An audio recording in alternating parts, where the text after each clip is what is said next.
Bab 71. Daniel hanya dapat tertunduk lesu di kursi taman. Sudah 1 jam menunggu, tapi Renata tidak kunjung datang. Apa dia benar-benar tidak datang? Gumam Daniel mengecek kembali layar ponselnya, berharap ada pesan dari Renata. Daniel menghela nafas kasar. Ia berdiri dari duduknya. Rasanya sudah cukup lama ia menunggu. Firasatnya mengatakan jika Renata belum bisa menerima cintanya. Daniel menghentikan langkahnya, menoleh sumber suara yang berada di belakangnya. Renata. Daniel terkejut melihat Renata yang tersenyum, perlahan berjalan ke arahnya. "Maaf aku terlambat," ujar Renata. "Aku pikir kamu tidak akan datang." Daniel tersenyum lega. "Dan artinya kamu mau menerimaku, mau menjadi istriku?" Renata mengangguk pelan. "Ya, aku mau menjadi istrimu." Daniel tersenyum. Ia tidak dapat menyembunyikan raut bahagianya. Daniel bahkan tidak dapat merangkai kata yang indah untuk menggambarkan perasaannya saat ini.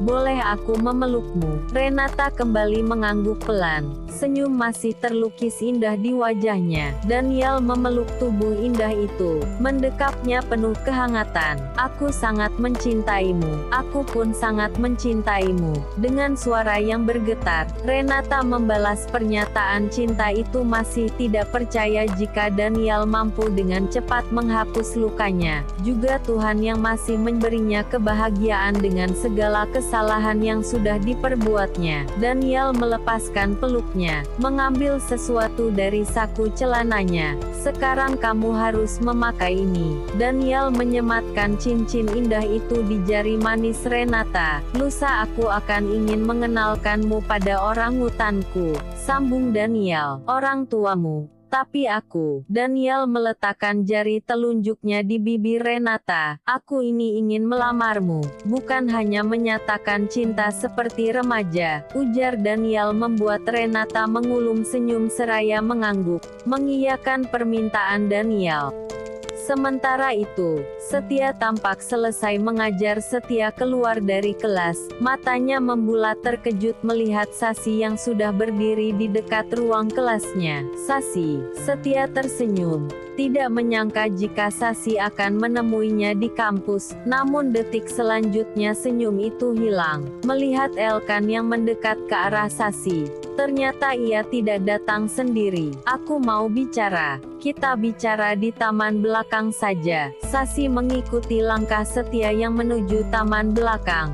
Sementara Elkan lebih memilih menunggu di parkiran. Elkan menghargai untuk mereka bicara empat mata. Sasi duduk di kursi taman. "Bagaimana keadaanmu dan janin kita?" Setia membuka percakapan. Sasi mengeluarkan sesuatu dari dalam tasnya. "Aku ingin kau menandatangani ini," ucapnya tanpa basa-basi, tidak menghiraukan pertanyaan Setia. Setia meraih berkas yang diberikan Sasi. "Berkas perceraian. Apa aku harus menandatanganinya sekarang?" "Ya, sebentar lagi aku akan melahirkan, dan aku akan segera mengurusnya," balas Sasi. Ia ingin segera menyelesaikan semua, dan segera membuka lembaran baru dengan Elkan, pria yang dicintainya. Tapi Sasi lebih baik. "Kamu tidak mau menandatanganinya," sela Sasi cepat. "Aku akan menandatanganinya setelah kau melahirkan." Sasi berdiri dari duduknya. "Kenapa kamu selalu mempersulit keadaan?" Sasi langsung terpancing emosi. "Apa bedanya sekarang dan nanti? Pernikahan mereka sudah berakhir. Aku tetap akan menandatanganinya setelah kamu melahirkan." Setia menutup berkas tersebut, memberikannya pada Sasi. "Kamu ini kenapa selalu mempersulit hidupku?" Elkan yang memerhatikan keduanya bergegas menghampiri Sasi. Melihat kekasihnya itu tampak kesal dengan Setia. "Sasi, tenanglah," ujar Elkan, menenangkan. "Dia tidak mau menandatanganinya. Padahal pernikahan kita sudah berakhir." "Aduh," Sasi tidak dapat menahan emosi. "Aku bilang aku akan menandatanganinya setelah kamu melahirkan." Setia meluruskan. Elkan. Tenanglah, aku yakin dia akan menandatanginya, ujar Elkan melirik sengit ke arah Setia. Sekarang kita pulang. Elkan meraih tangan Sasi, mengajaknya meninggalkan tempat itu. Setia terduduk lesu di kursi taman, mengusap kasar wajahnya. Sampai saat ini rasanya ia tidak rela melihat Sasi bersama pria lain, terlebih bersanding dengan Elkan. Ini membuat Renata kembali risau. Sudah hampir 1 jam ia mengeluarkan hampir semua pakaiannya di dalam lemari, tapi ia tidak juga menemukan pakaian yang cocok. Aduh, aku harus pakai yang mana? Renata bingung sendiri. Ini malam yang sangat penting untuknya, karena Daniel akan mengajaknya bertemu dengan orang tuanya. Renata, Daniel sudah datang tuh, panggil sang ibu seraya mengetuk pintu. Sudah datang. Renata semakin panik saja. Ia belum bersiap sama sekali. Renata, panggil ibu kembali seraya membuka pintu. Kamu belum siap-siap nak? Tanyanya melihat Renata yang hanya memandangi beberapa pakaiannya yang tergeletak di ranjang. Belum bu, aku bingung mau. Dress ini cantik nak.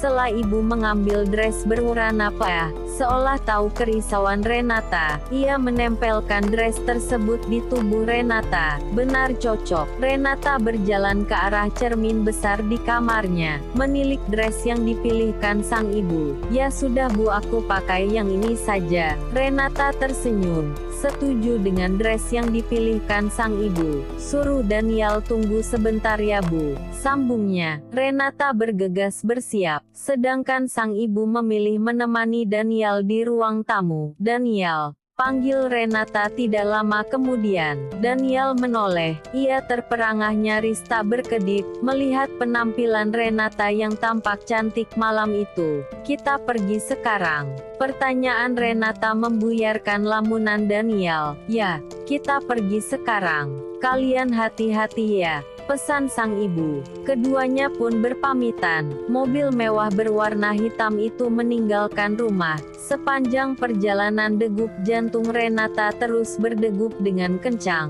Ya, dia sangat gugup. Kamu kenapa? Tanya Daniel pada Renata yang sama sekali tidak bicara sejak tadi. Aku gugup, balasnya jujur. Tidak usah gugup, orang tuaku tidak menakutkan.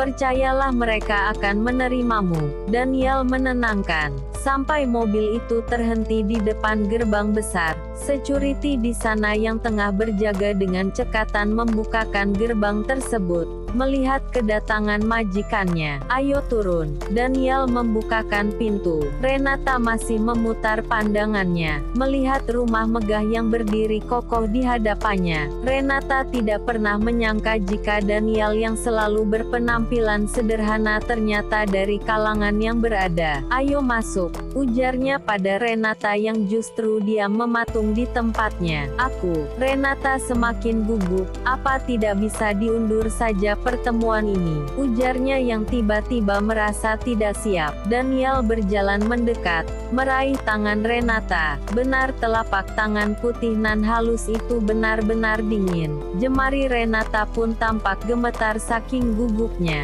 Tidak usah gugup, ujar Daniel, meremas lembut tangan Renata, menuntunnya masuk ke dalam. Renata kembali dibuat terperangah, melihat dalam rumah Daniel yang tidak kalah megahnya. Daniel pun menuntun langkah kaki Renata menuju meja makan, di mana orang tuanya sudah menunggu. Daniel, suara lembut itu menyapa. Tampak ayah dan ibu Daniel yang sudah menunggu di meja makan. Mah, ini Renata, ujar Daniel. Malam tante, om, ucap Renata sedikit kaku. Oh, ini Renata, cantik, puji Ibu Mita. Sang putra memang sudah mengatakan jika ia akan mengenalkan wanita yang dekat dengannya malam ini.